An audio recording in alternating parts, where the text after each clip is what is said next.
Mari kita doa sebelum kuliah kita mulai. Berdoa kita mulai. Terima kasih teman-teman semua yang dirahmati Allah. Alhamdulillah pada pagi hari ini menjelang siang kita bisa bertemu di ruangan ini. Semoga kita semua diberi kesehatan, kelancaran oleh Allah Subhanahu wa taala. Untuk yang presentasi monggo bisa dimulai. Ini posisinya hujan.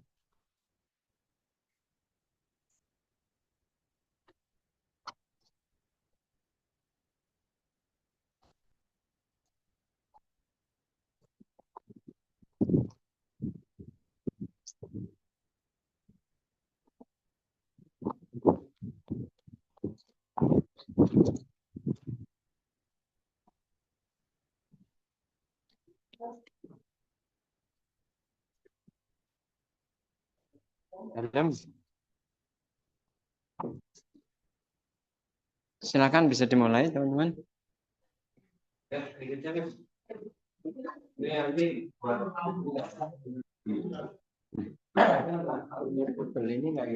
Mana? Mbak Cynthia silakan. Sama Aulia bisa dimulai ya. Presentasi pada hari ini. Pak.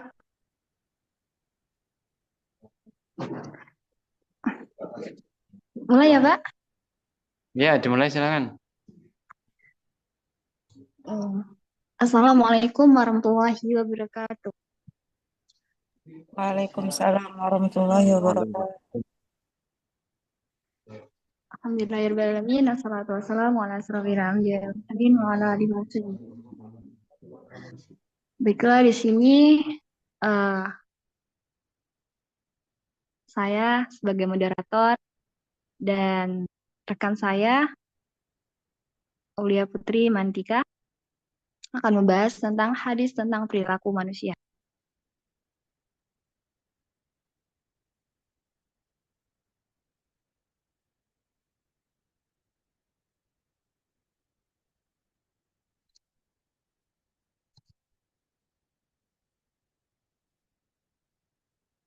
Latar belakangnya yaitu perilaku merupakan perwujudan dari adanya kebutuhan. Perilaku dikatakan wajar apabila ada penyesuaian diri yang harus diselaraskan dengan peran manusia sebagai makhluk individu sosial dan berketuhanan. Perilaku adalah sebuah gerakan yang dapat diamati dari luar, seperti orang berjalan, naik sepeda, dan lainnya. Untuk aktivitas ini, mereka harus berbuat sesuatu. Misalnya, kaki yang satu diletakkan pada kaki yang lain. Begitu juga dalam pandangan Islam bahwa manusia itu bebas memilih dalam melakukan perbuatan-perbuatannya. Manusia itu bisa berbuat baik atau buruk, patuh dan tidak patuh kepada Tuhan dan kehendak atas kehendak dan kemauannya sendiri. Jika seseorang duduk diam dengan sebuah buku di tangannya, ia dikatakan sedang berperilaku membaca. Sekalipun pengamatan dari luar sangat minimal, sebenarnya perilaku ada di balik tirai tubuh, di dalam tubuh manusia itu sendiri. Perilaku terdiri atas aktivitas-aktivitas yang berlangsung, baik di dalam maupun di luar.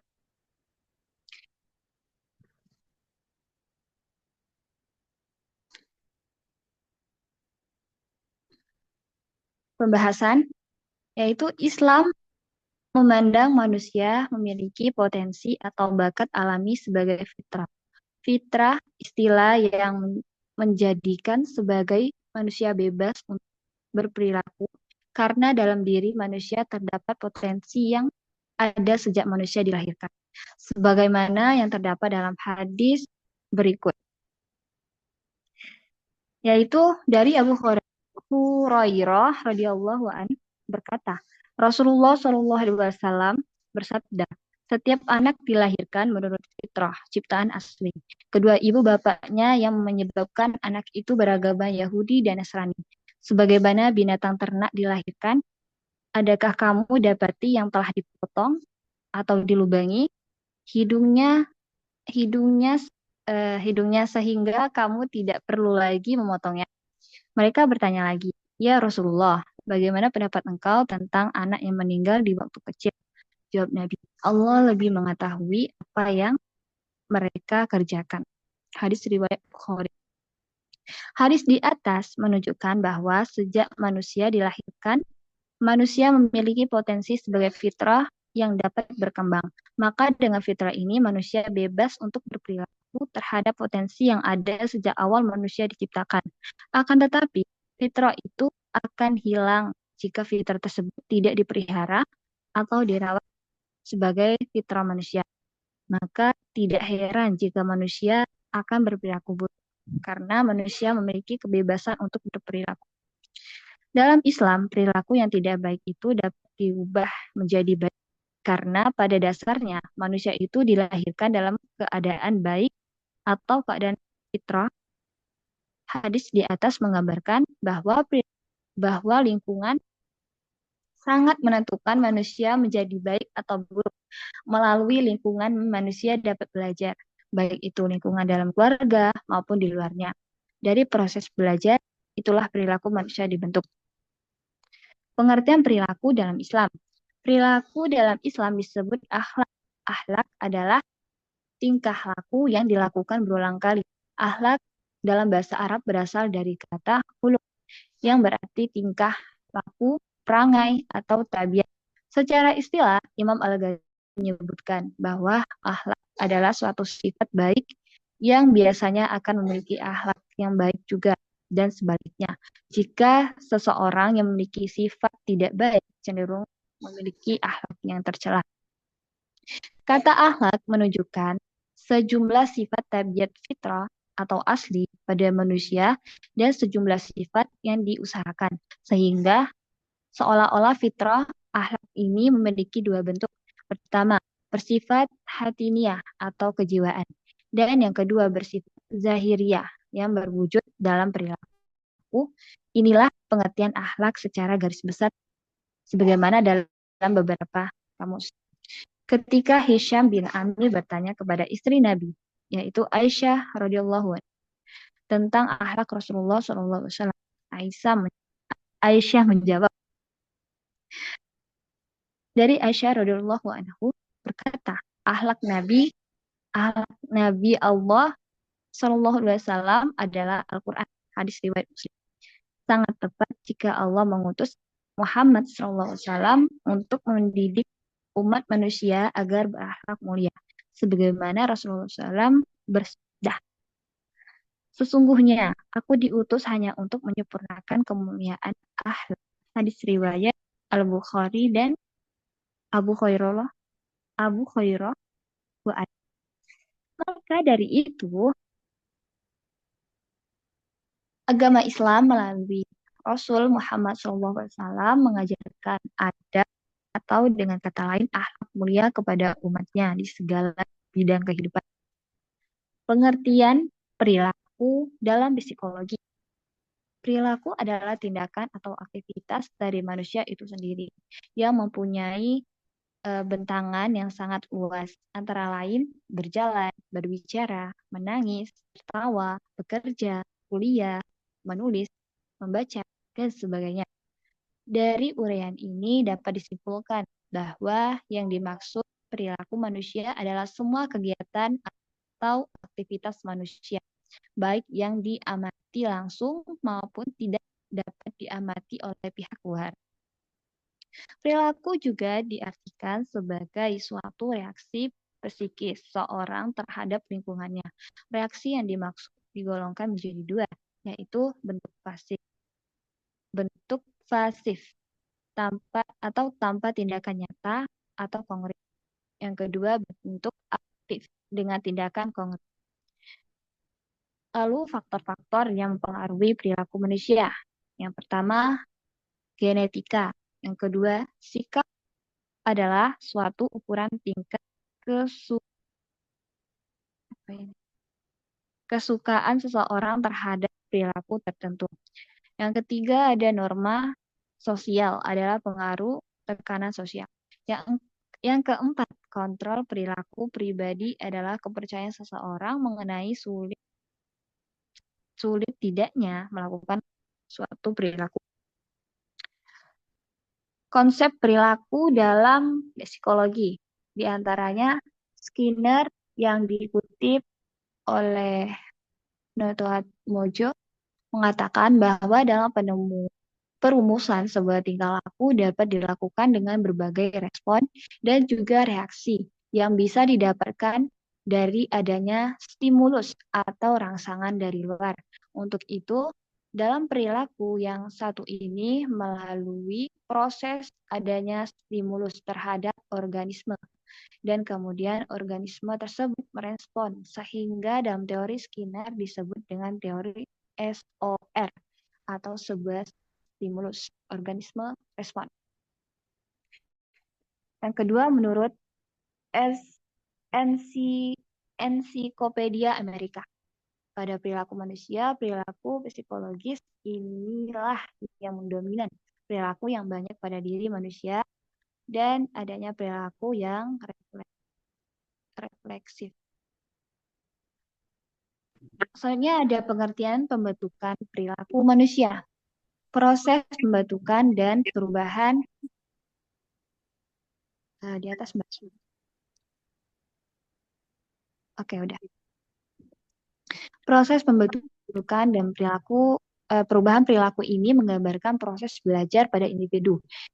Perilaku disebabkan karena adanya lingkungan sekitar, melainkan pengaruh dan orang lain yang mempengaruhi seseorang individu dengan memberikan aturan yang tidak diketahui sebelumnya, sehingga akan merubah pola pikir seseorang individu akan sesuatu hal yang membentuk pola pikir perilakunya.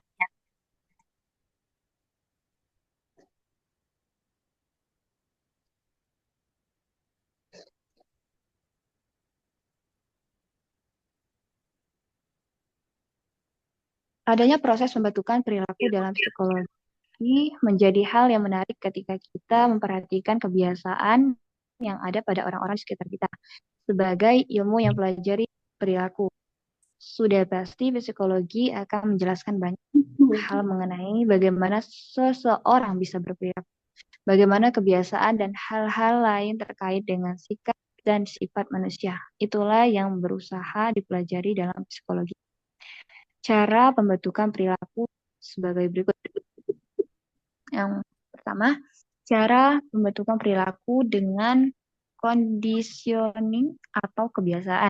Dengan cara membiasakan diri, seseorang dapat berperilaku seperti yang diharapkan sesuai kebiasaan. Misal, anak dibiasakan bangun pagi atau menggosok gigi sebelum tidur, mengucapkan terima kasih bila diberi sesuatu oleh orang lain, membiasakan diri untuk tidak datang terlambat sekolah, dan sebagai berikut. Cara ini didasarkan atas teori belajar conditioning baik dikemukakan oleh Pavlov maupun Thorndike dan Skinner. Yang kedua, pembentukan perilaku dengan pengertian. Perilaku ini atas dasar pengertian dari dalam diri seseorang dan kesadarannya. Karena dengan begitu, maka tercapailah pembentukan perilaku dengan pengertian. Misal, datang kuliah jangan sampai terlambat, karena hal tersebut dapat mengganggu teman-teman lain. Bila naik motor harus pakai helm, karena helm tersebut keamanan diri dan sebagai berikut. Dengan teori ini bermaksud agar seseorang bisa menghargai peraturan yang ada, ditentukan dan lingkungan sekitar. Dalam teori eksperimen Thorndike, dalam belajar yang dipentingkan adalah soal latihan. Maka dalam eksperimen Kohler, belajar yang penting adalah pengertian atau insting. Yang ketiga, pembentukan perilaku dengan menggunakan model. Model pembentukan ini sebagai contoh atau peranan terpenting atau menjadi patokan dalam seseorang yang bisa ditiru oleh bawahannya atau anggotanya. Misal, orang tua biasa sering menjadi sebagai contoh anak-anak, pemimpin sebagai panutan yang dipimpinnya, ketua kelas menjadi patokan dalam mengetuai, dan sebagai berikut. Cara ini didasarkan oleh teori belajar sosial, social learning theory, atau observational learning theory yang dikemukakan oleh Bandura. Selanjutnya akan disampaikan oleh Mbak Aulia. Pada Mbak Aulia dipersilakan. Iya, baik. Terima kasih Mbak Cynthia. Saya izin melanjutkan. Jadi sini saya akan membahas contoh perilaku manusia dalam hadis. Yang pertama, di sini ada contohnya jujur dan dapat dipercaya. Apa sih itu jujur? Jujur itu merupakan sifat yang terpuji.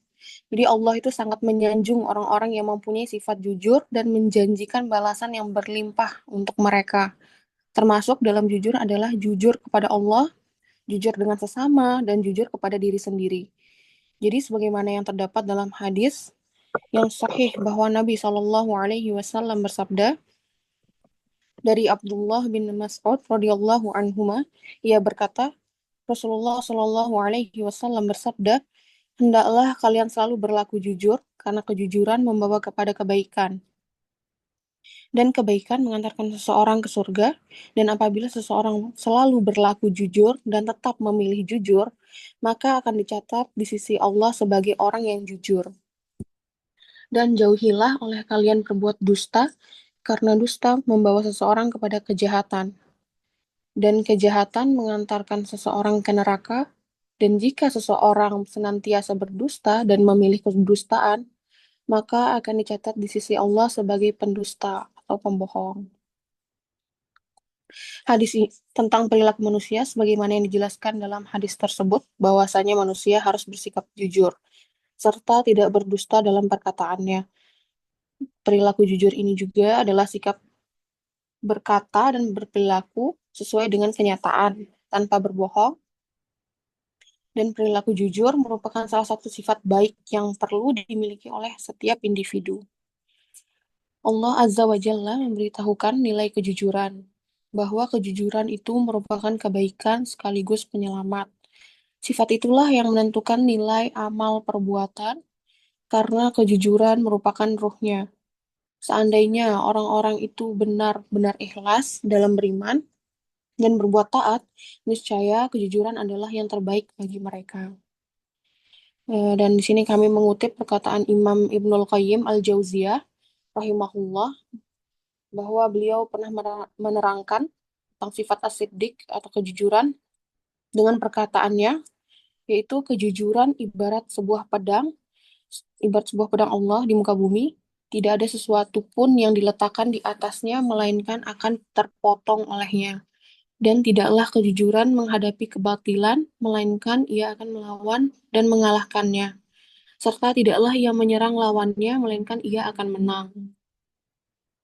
Kemudian Imam Ibnul Qayyim rahimahullah juga pernah berkata, kejujuran merupakan ruh amal, penjernih keadaan, penghilang rasa takut, dan pintu masuk bagi orang-orang yang akan menghadap Rabb yang Maha Mulia. Kejujuran merupakan pondasi bangunan agama Islam dan tiang penyangga keyakinan. Kemudian Nabi Shallallahu Alaihi Wasallam bersabda lagi, wa ma yazalur rajulu yakdzibu wa yataharral kadziba hatta yuktaba indallahi kadzaban. Dan jika seorang senantiasa berdusta dan memilih kedustaan, maka akan dicatat di sisi Allah sebagai pendusta. Jadi kita berharap kita bisa berlindung kepada Allah dari termasuk orang-orang yang suka berdusta, karena berdusta itu jika seseorang terbiasa melakukannya, maka dia akan berdusta dalam segala hal. Dan dia akan dicatat di sisi Allah sebagai kadzab, atau orang-orang yang banyak berdusta. Jujur akan membawa kepada ketenangan dan ketentraman, sedangkan dusta membawa kepada keraguan-raguan dan kegelisahan. Dan ini pasti ya. Kemudian tidaklah kita dapati seorang yang jujur, melainkan orang lain senang dengannya dan memujinya, baik teman maupun lawan merasa tentram dengannya. Tapi berbeda dengan seseorang yang pendusta, temannya sendiri pun tidak akan merasa aman, apalagi musuh atau lawannya. Jadi alangkah indahnya ucapan seseorang yang jujur dan alangkah buruknya perkataan seorang pendusta. Kemudian lanjut di sini contoh-contoh perilaku jujur manusia. Yang pertama, jujur dalam niat dan kehendak. Jadi apa sih jujur dalam niat dan kehendak? Ini kembali kepada keikhlasan kita. Jadi kalau kita melakukan suatu amal tercampuri dengan kepentingan dunia, maka itu akan merusak kejujuran dari niatnya dan pelakunya bisa dikatakan sebagai pendusta. Kemudian yang kedua, jujur dalam ucapan. Kemudian yang ketiga, jujur dalam tekad dan memenuhi janji. Yang keempat, jujur dalam perbuatan. Jadi itu seimbang antara lahir dan batin. Sehingga tidak ada beda antara amal lahir dan amal yang batin. Kemudian yang terakhir, melaksanakan tugas dengan baik dan tanggung jawab. Itu salah satu contohnya. Kemudian perilaku jujur adalah perilaku yang teramat mulia. Namun di zaman sekarang ini perilaku ini amat sangat sulit kita temukan. Jadi bagaimana yang kita sering lihat ya atau kita jumpai seperti contohnya di kantoran atau di pasar atau di berbagai lingkungan kerja. Jadi perilaku jujur ini hampir saja usang. Kemudian kita lanjut menjaga lisan. Salah satu hadis yang paling terkenal tentang menjaga lisan adalah Man kana yu'minu billahi wal yaumil akhir falyakul khairan aw liyasmut. Barang siapa yang beriman kepada Allah dan hari akhir, maka hendaklah ia berkata yang baik atau diam. Hadis riwayat Bukhari dan Muslim. Jadi, tafsiran hadis ini mengandung ajaran yang sangat penting tentang bagaimana seorang muslim seharusnya menjaga lisannya. Berikut adalah beberapa poin penting yang kita dapati dari tafsiran hadis ini. Yang pertama, yaitu keimanan sebagai dasar. Hadis ini mengaitkan antara menjaga lisan dengan keimanan kepada Allah dan hari akhir. Hal ini menunjukkan bahwa seorang muslim yang benar-benar beriman akan senantiasa berhati-hati dalam menggunakan lisannya. Kemudian yang kedua, pilihan antara berkata baik atau diam. Hadis ini memberikan dua pilihan bagi seseorang muslim dalam menggunakan lisannya, yaitu berkata yang baik atau diam. Jika tidak ada perkataan yang baik dan bermanfaat untuk diucapkan, maka diam adalah pilihan yang pastinya baik. Kemudian yang ketiga, makna perkataan yang baik. Perkataan yang baik adalah perkataan yang mengandung kebenaran, kejujuran, nasihat yang bermanfaat, atau perkataan yang dapat menghibur dan menyenangkan hati orang lain. Perkataan yang baik juga harus diucapkan dengan cara yang baik, yaitu dengan sopan, santun, dan tidak menyakiti hati orang lain. Kemudian yang keempat, makna diam. Diam dalam konteks ini berarti tidak mengucapkan perkataan yang buruk atau sia-sia atau menyakitkan hati orang lain. Diam juga berarti tidak ikut campur dalam pembicaraan yang tidak bermanfaat atau bahkan haram. Kemudian yang kelima, anjuran untuk berpikir sebelum berbicara. Hadis ini secara tidak langsung menganjurkan agar seseorang berpikir terlebih dahulu sebelum berbicara. Dengan berpikir, seseorang dapat mempertimbangkan apakah perkataan yang akan diucapkannya itu baik atau buruk, bermanfaat atau tidak. Kemudian kita masuk hikmah menjaga lisan. Jadi menjaga lisan memiliki banyak sekali hikmah dan manfaat, yaitu salah satunya di antaranya yang pertama menjaga diri dari dosa. Kemudian yang kedua menciptakan kedamaian. Dan yang ketiga meningkatkan kualitas diri. Maksud meningkatkan kualitas diri di sini, jadi orang yang senantiasa menjaga lisannya akan menjadi pribadi yang lebih baik, lebih bijaksana, dan lebih dihargai oleh orang lain. Kemudian yang terakhir mendapatkan ridho Allah. Allah Subhanahu wa Ta'ala sangat mencintai orang-orang yang menjaga lisannya dan berkata yang baik. Baik, selesai sudah pembahasannya. Mungkin sekarang kita masuk ke kesimpulan. Jadi dalam makalah ini kami menyimpulkan bahwa dalam perspektif Islam, manusia dilahirkan dengan fitrah yang cenderung baik. Namun perilaku baik atau buruk dipengaruhi oleh faktor lingkungan, pendidikan, dan pengalaman hidup. Akhlak mulia seperti kejujuran dan menjaga lisan merupakan bagian penting dari ajaran Islam yang harus diterapkan dalam kehidupan sehari-hari. Perilaku yang dalam psikologi dipahami sebagai aktivitas yang dapat diamati juga dibentuk oleh proses pembelajaran, kebiasaan, dan contoh yang diterima individu. Dengan menjaga akhlak dan perilaku yang baik, seseorang akan mendapatkan kedamaian batin dan hidup yang lebih harmonis, baik dalam hubungan sosial maupun spiritual. Oleh karena itu, penting bagi setiap individu untuk terus memperbaiki akhlaknya dan menjadikan perilaku baik sebagai bagian dari kebiasaan sehari-hari demi mencapai kesejahteraan dunia dan akhirat.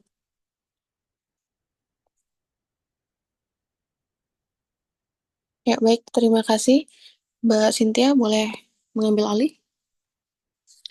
Baik, terima kasih kepada Mbak Putri. Selanjutnya kita masuki sesi em, diskusi. Pada teman-teman yang ingin bertanya dan ada yang ingin didiskusikan, silakan.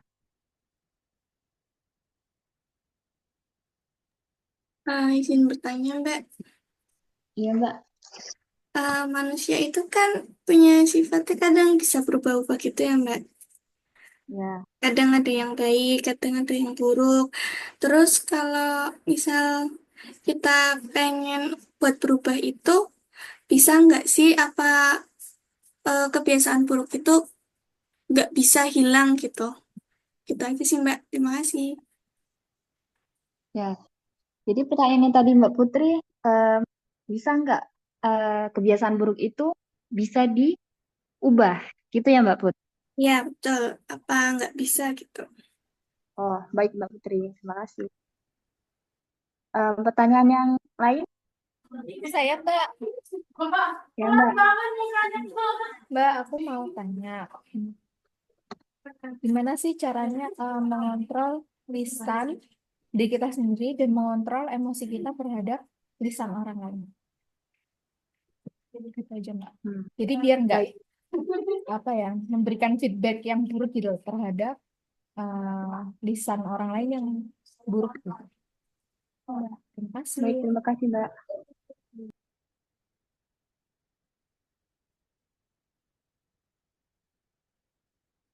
Yang pertanyaan lain? Silakan bertanya. Saya Mbak, Ya Mbak. oke. Tadi kan kita bahkan membahas tentang kejujuran kan, dan juga lebih baik diam jika eh, apa ya berbicara itu buruk atau atau seperti itu kan. Nah, saya ingin bertanya tentang kayak bagaimana seorang Muslim itu meregulasi emosinya jika kejujuran itu dibilang munafik dan diam diam pun terasa menyakitkan dalam perspektif psikologi ataupun Islam gitu. Baik. Coba diulang lagi Mbak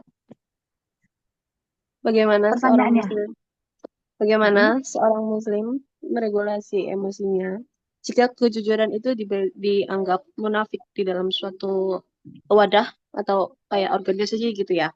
Dan dia pun terasa menyakitkan gitu. Gimana sih dalam perspektif psikologi dan Islamnya gitu? Itu Baik aja Mbak, sih Mbak. terima kasih. Ya, Ya, terima kasih.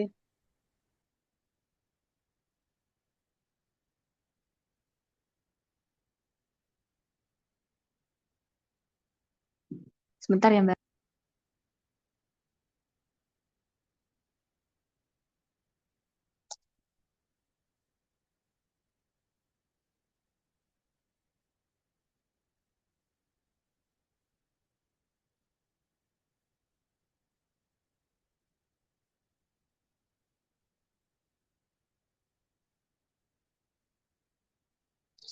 Sebentar ya Mbak, kami diskusikan dulu.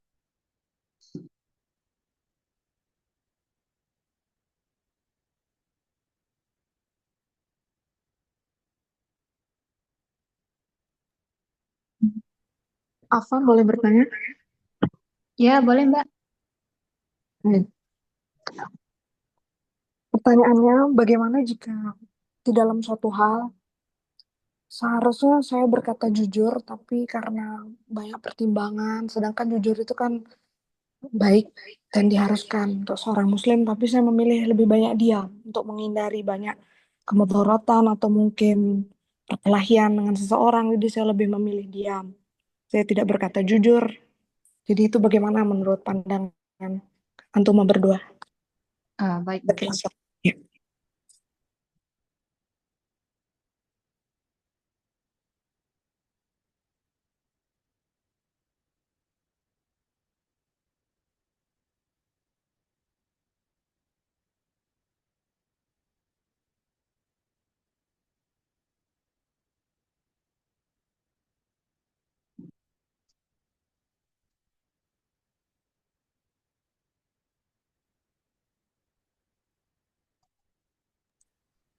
Oke, saya izin menjawab pertanyaannya Mbak Putri tadi yang pertama ya.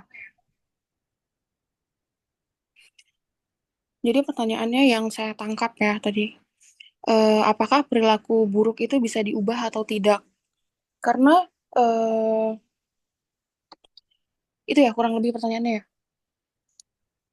Iya, Mbak, betul. Ya, baik, kalau menurut saya pribadi bisa diubah Mbak, karena kan memang fitrahnya seorang manusia itu dilahirkan dalam keadaan baik ya Mbak. Jadi perilaku buruk itu tergantung dari lingkungan, seperti yang tadi dijelaskan, tergantung dari lingkungan, pendidikan, maupun mungkin parenting dari orang tuanya gitu. Jadi memang secara lahiriah manusia itu dilahirkan secara baik gitu Mbak. Perilakunya itu seiring berjalannya waktu itu yang menentukan apakah dia akan baik atau buruk.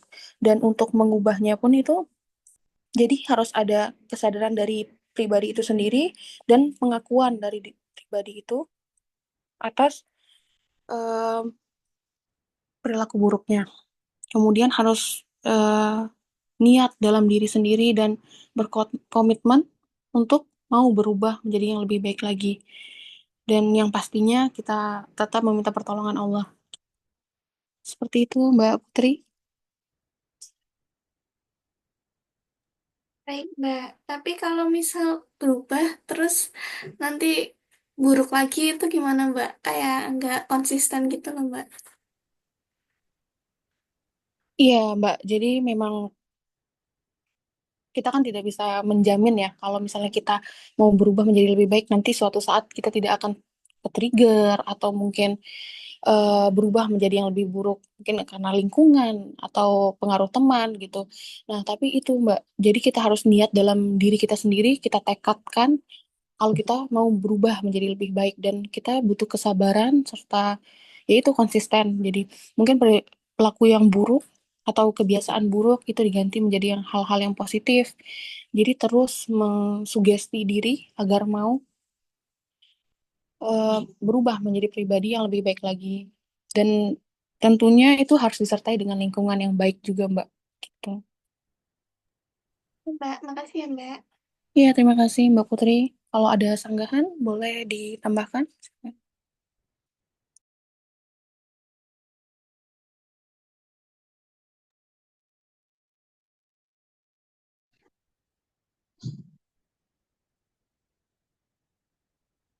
Izin menjawab untuk pertanyaan Mbak Dwi, yaitu bagaimana seorang Muslim meregulasi kejujurannya yang terkadang dianggap menakut dan bagaimana menurut pandangan Islam dan psikologi. Seperti itu Mbak Dewi, Dewi lagi, Mbak Dwi.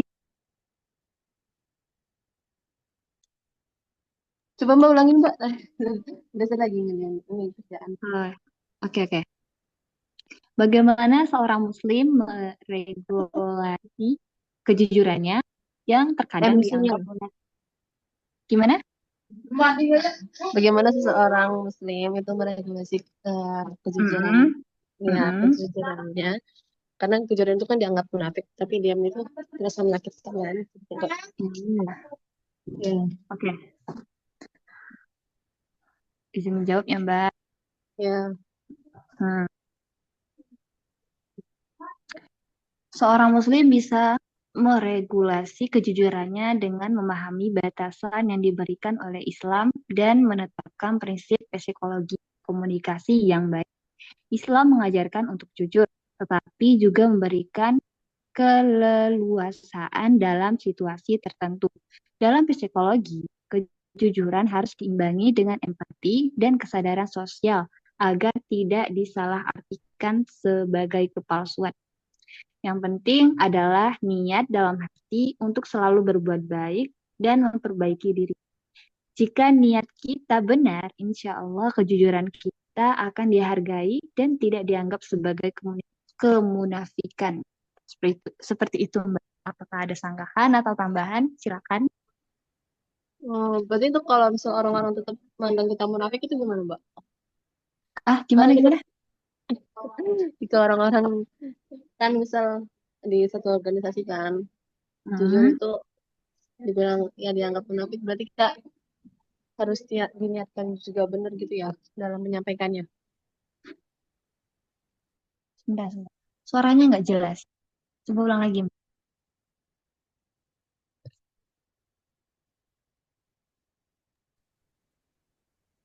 Berarti jika seseorang misal kayak di dalam suatu wadah atau organisasi gitu, ya kita menyampaikan kejujuran itu harus dengan cara baik juga gitu, walaupun kita sudah dianggap kayak nggak bener gitu, tapi itu kita jujur Hmm, gitu, gitu Mbak.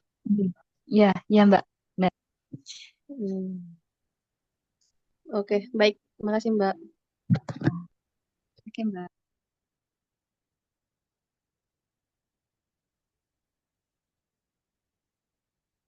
Selanjutnya, menjawab pertanyaan Mbak Dwi.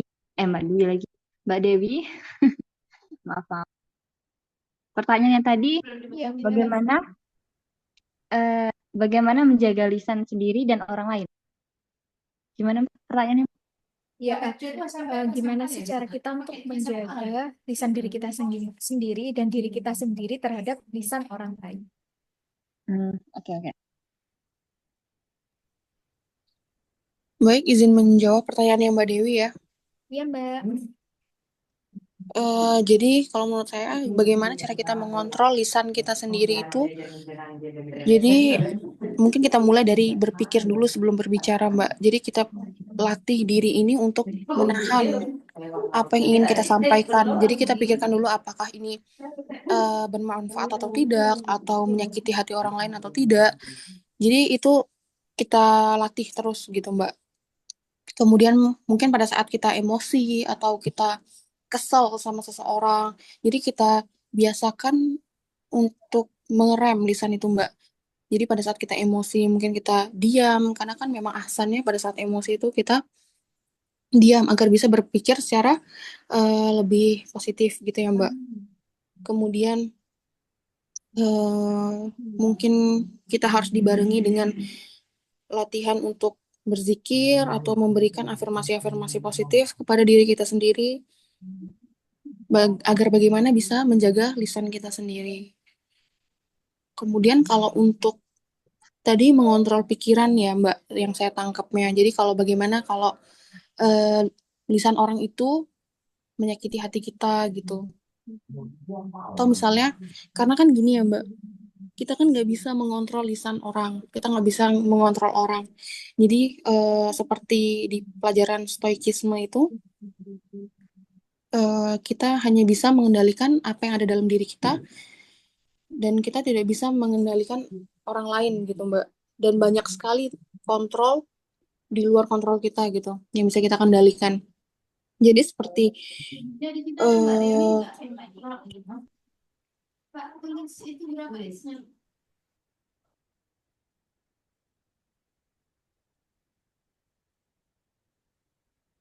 ya, Loh, jadi saya lanjutkan ya. Jadi mungkin di sini bahasa yang sering dipakai itu tidak mudah baper gitu ya Mbak. Jadi kita nggak mudah terbawa perasaan karena nggak semua orang lain bicarakan tentang kita. Itu kan belum tentu benar ya. Dan kalau di stoikisme itu, kalaupun orang berbicara tentang kita, selain itu di luar kontrol, kalaupun dia benar, itu menjadi kritikan atau masukan untuk diri sendiri agar jadi lebih baik. Tapi kalau misalnya itu tidak benar, apa yang dikatakannya, ya sudah gitu. Jadi kita tidak usah bawa perasaan dan tidak usah ambil pusing gitu, Mbak. Kemudian karena semua orang itu kan karakteristiknya berbeda ya. Jadi kita harus pahami, mungkin si A memang wataknya seperti itu, si B wataknya seperti ini. Jadi kita harus pahami setiap orang itu berbeda. Kemudian kita mungkin bisa hanya fokus pada diri sendiri, Mbak, tanpa berfokus pada omongan orang atau lisan orang yang berkata buruk atau menyakiti hati kita. Seperti itu mungkin Mbak Dewi.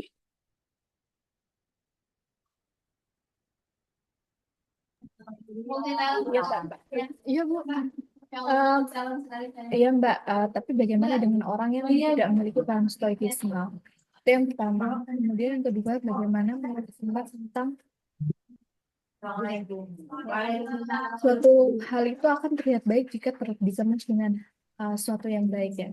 Maksudnya suatu kebaikan itu akan bisa diterima seorang apabila itu dikemas dengan sesuatu yang baik. Apabila dia menyampaikannya dengan tidak baik, itu kan pasti akan outcome-nya kan pasti tidak baik. Itu bagaimana? Sementara kan terkadang ada tipe-tipe orang yang lisannya itu mungkin dia lembut-lembut aja, tapi sebenarnya itu menyakitkan gitu. Tapi dia tidak sadar bahwa dia tuh sudah menyakiti orang lain.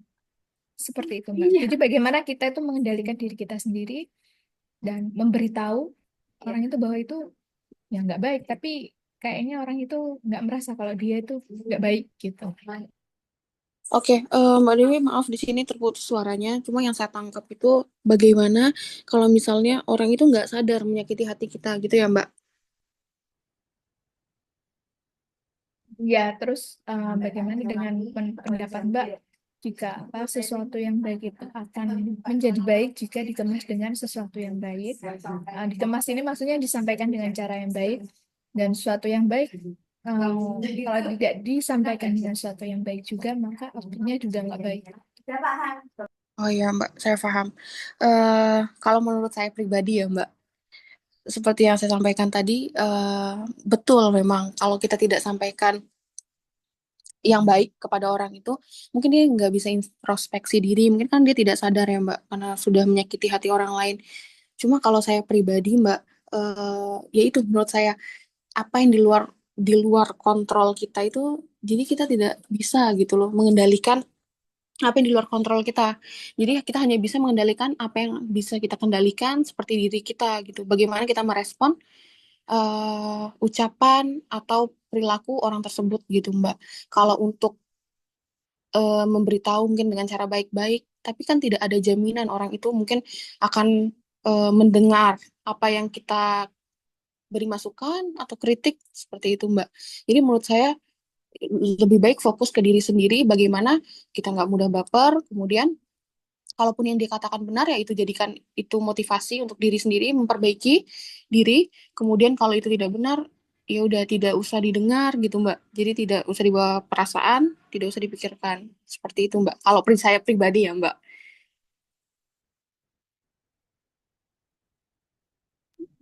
Oke Mbak Bella, terima kasih atas tanggapannya. Ya, terima kasih Mbak Dewi pertanyaannya.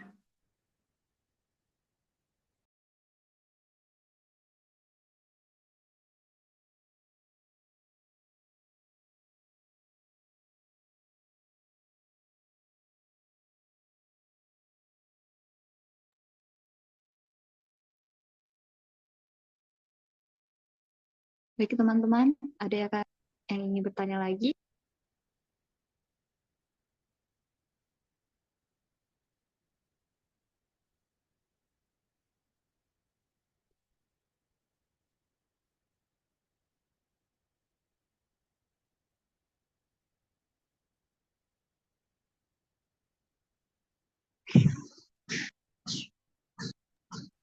Pertanyaan saya belum dijawab, Mbak Cynthia.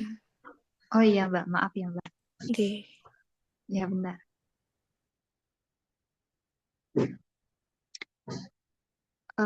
Pertanyaannya tadi kan, bagaimana jika suatu hal seharusnya berkata jujur karena banyak timbangan lebih memilih diam daripada berkata jujur.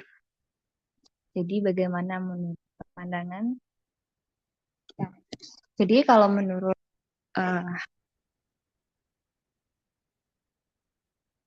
oke, jika dihadapkan situasi di mana harus memilih jujur atau diam, maka pertimbangkanlah beberapa hal, yaitu em,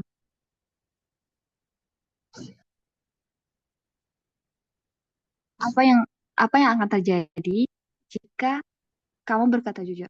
Apakah itu akan membantu menyelesaikan masalah atau membuatnya lebih buruk? Yang kedua, apa yang akan terjadi jika kamu diam? Apakah itu akan membuat kamu merasa lebih nyaman atau membuat masalah menjadi lebih besar? Terus pikirkan tentang tujuan. Apakah ingin menyelesaikan masalah atau membuat orang lain senang? Terus pilihlah cara yang tepat. Jika memutuskan untuk berkata jujur, lakukanlah dengan baik dan sopan.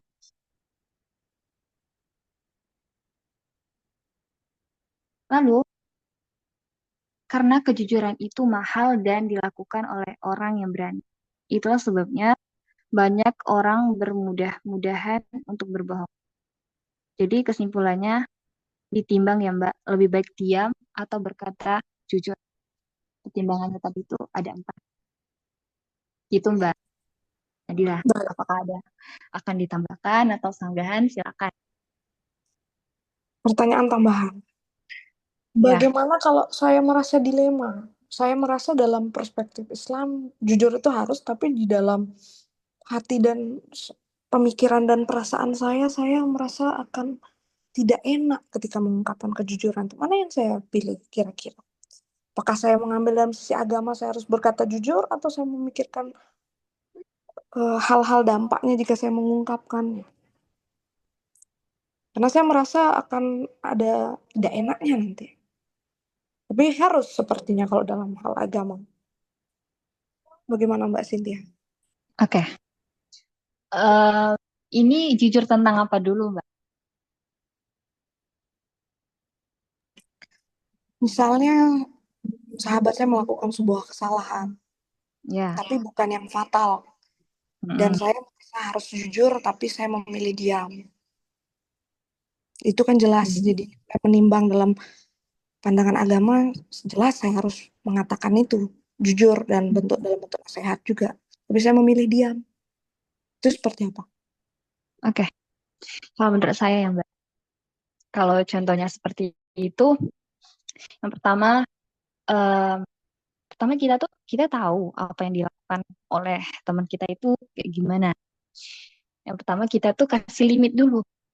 Kalau dia nggak sadar dan dia nggak berubah oleh perilaku tersebut, memang seharusnya berkata jujur dan disampaikan dengan baik. Karena kalau kita pendam terus, itu kita yang kena dampaknya. Kita akan merasa sakit dan merasa sangat tidak enak.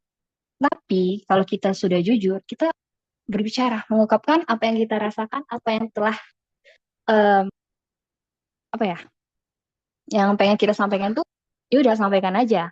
Tapi dengan cara yang baik dan kata-kata yang baik agar tujuannya itu seseorang tersebut bisa berubah dan tidak mengulanginya lagi.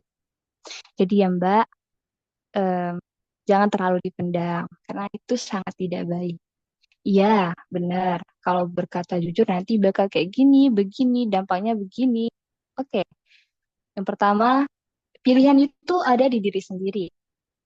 Kalau memilih jujur, berarti harus siap dengan konsekuensinya, apapun itu yang akan terjadi. Begitu, Mbak.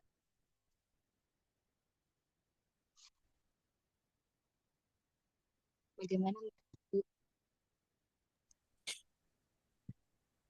Baik, Mbak Nadila, saya izin menambahkan. Jadi memang jujur itu kan merupakan faktor terbesar ya tegaknya sebuah agama, yaitu agama Islam sendiri.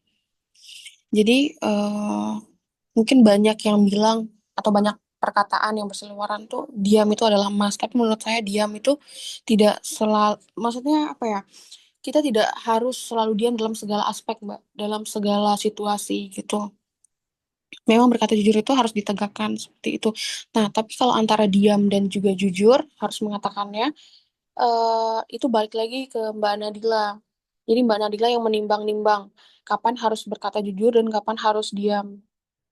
Kapan kalau dirasa berkata jujur akan menimbulkan hal-hal yang mungkin tidak perlu, mungkin lebih baik diam, Mbak, seperti itu. Jadi balik lagi ke Mbak Nadila, bagaimana menimbangnya.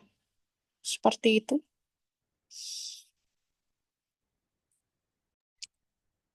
Baik, terima kasih kepada Mbak Cynthia dan Mbak Aulia Putri atas jawaban yang bagus sekali. Jazakumullah khairan. Siap ya, Saya Mbak. yakin, Mbak.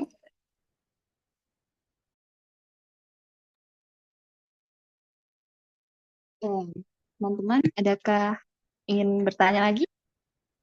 Dipersilahkan.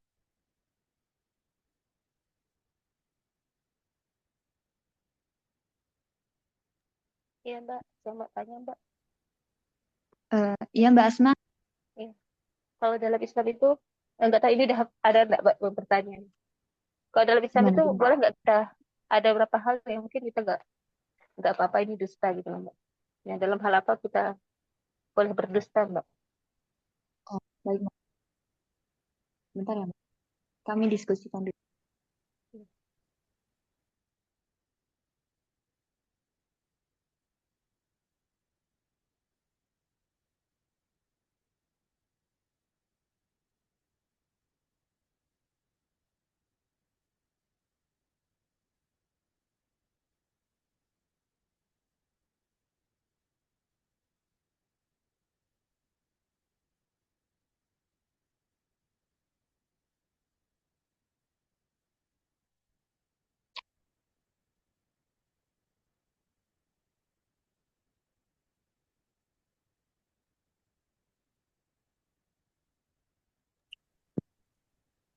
Mbak Asma, maaf, boleh diulang pertanyaannya? Iya, Mbak. Kita kan dalam Islam itu kita diharuskan berjujur ya, Mbak. Iya, Nah, betul. kemudian emang ada nggak sih, Mbak, dalam Islam itu kita diperbolehkan untuk berdusta? Oh, Bang. gitu.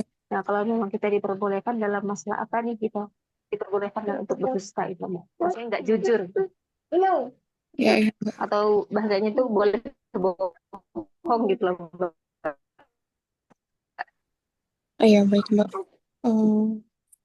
Jadi kalau menurut saya, memang berdusta atau berbohong itu kan diharamkan ya di dalam agama. Jadi suatu perilaku yang buruk. Tapi mungkin kalau kita berdusta untuk sesuatu yang kalau kita jujur itu menimbulkan maslahat yang lain, itu diperbolehkan, Mbak. Jadi eh, diperbolehkan berdusta, tapi bukan berarti halal gitu, Mbak. Tapi diringankan gitu.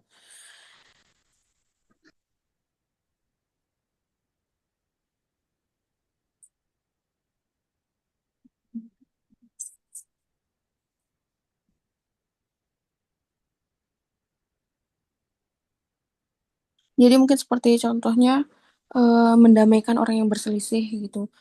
Mungkin di situ ada kedustaan, tapi untuk manfaat, ada manfaatnya juga gitu, Mbak.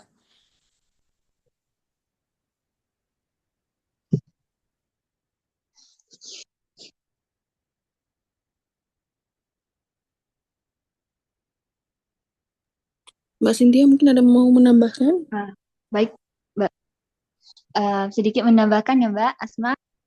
Dalam Islam, kejujuran adalah prinsip utama, tetapi dalam situasi tertentu boleh berkata tidak sepenuhnya jujur demi kebaikan, seperti mendamaikan orang, strategi perang, atau menjaga keharmonisan rumah tangga.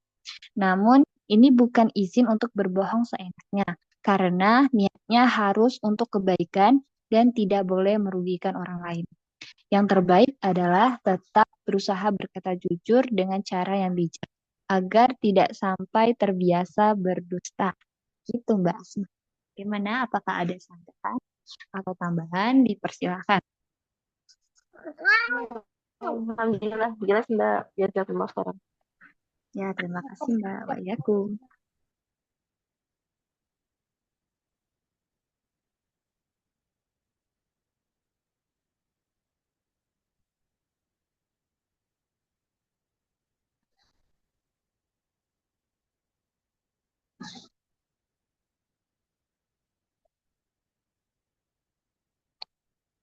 Baiklah, sepertinya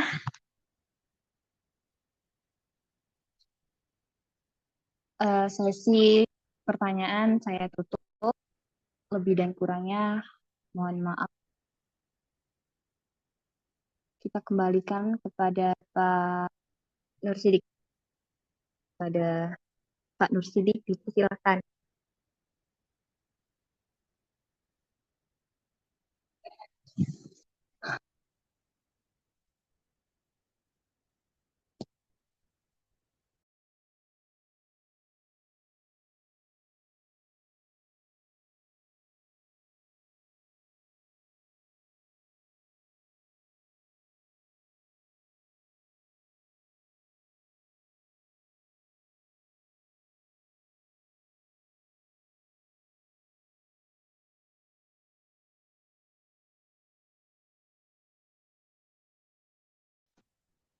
Oke, terima kasih teman-teman semua dari presentasi tadi sudah cukup jelas, dan terima kasih bagi yang presentasi tadi ya Mbak. Ada masukan dari teman-teman, dan minta yang tadi aktif mohon dijabrikan ke saya Mbak, yang tanya dan pertanyaannya biar untuk tambah nilai. Itu dulu, mohon maaf ini saya nggak sampai jam 12 karena ini ada acara akreditasi workshop, jadi saya nggak bisa menemani sampai jam 12. Semoga kita tutup dengan bacaan alhamdulillah bersama-sama. Alhamdulillahirrahmanirrahim. Wabillahi taufiq wal hidayah. Assalamualaikum warahmatullahi wabarakatuh. Waalaikumsalam warahmatullahi wabarakatuh. Terima kasih Bapak. Satu jelas ya. Terima kasih Pak. Sama-sama.